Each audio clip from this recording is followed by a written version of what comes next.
Okie dokie, folkies. Didn't expect that one, did you? Today we are going to talk about our workout. Our workout is going to involve some handstands. It's also going to involve a lot of high heart rate. So, again, it's mostly body weight. We're going to go through 10 rounds. This is going to take you 20 minutes.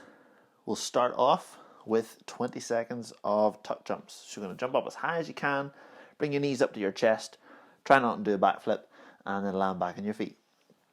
Do as many of those as you can in 20 seconds. Then we'll rest for 40. So you can work pretty darn hard during that 30 seconds. Then we'll go into 20 seconds of a handstand hold. Try and spend as much of that time up in your handstand as possible, and then during the 40 seconds, we'll rest. When you're upside down, it's going to be pretty hard because you're going to be short in breath, and it's going to be important to try and keep breathing. But that overhead position, because we're really challenging our shoulder mobility, our obliques, and our rib cage to stay in a nice strong position, it's actually quite hard to breathe. So that'll be a bit of fun for you. So each round is going to take 2 minutes, and that's 10 rounds in total, which gives us our 20 minutes. So a couple of suggestions. If your body doesn't agree with jumping, you've had some sort of knee injury, hamstring, anything like that, instead of our tuck jumps, you might want to do some step-ups. Use the stairs and take nice big step-ups and down. If that's not a goer for you, you could just do a normal burpee, trying to get your chest to the floor and back up again.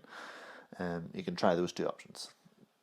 For our handstands, if you're not comfortable kicking up into a handstand quickly, what I'd suggest we do is get our feet up onto like a sofa and get ourselves inverted. So our bum's going to be stacked over our shoulders, over our hands, really trying to push hard into the floor, so get that nice shrug, and it'll kind of look like an L shape.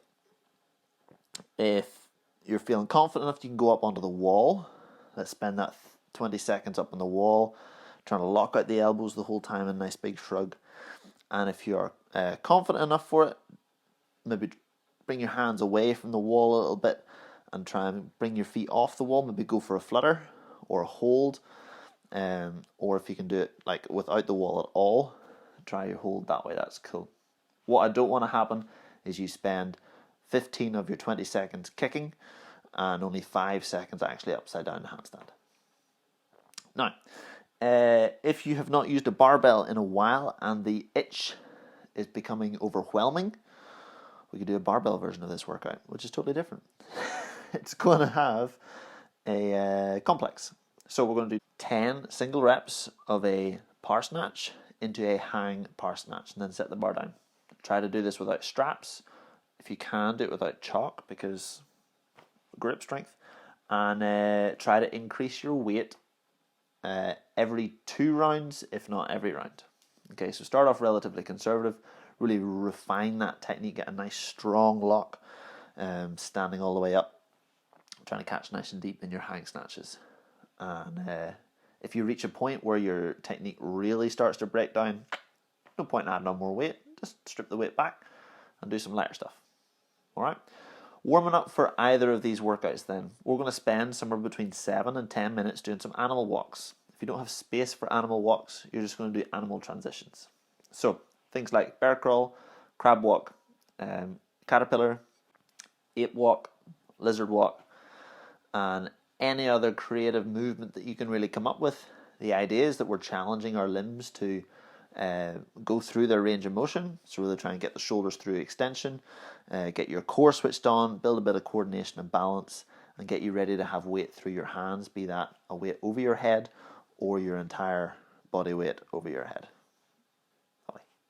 Alright, once you've done your 7 to 10 minutes, do some specific practice of the movements. For the barbell, go through a few barbell drills. For the workout itself, go through some practice rounds of like specific reps. Try some handstand skills, maybe even follow along with our handstand workshop or any other handstand stuff we've done. When you're finished, stretch out your front of the shoulder a little bit, especially after the overhead work, and probably stretch out the hip flexors a little bit too. Like couch stretch, something like that, and I'll leave you guys to do the rest. Good luck, don't hurt yourself, and I'll see you guys soon.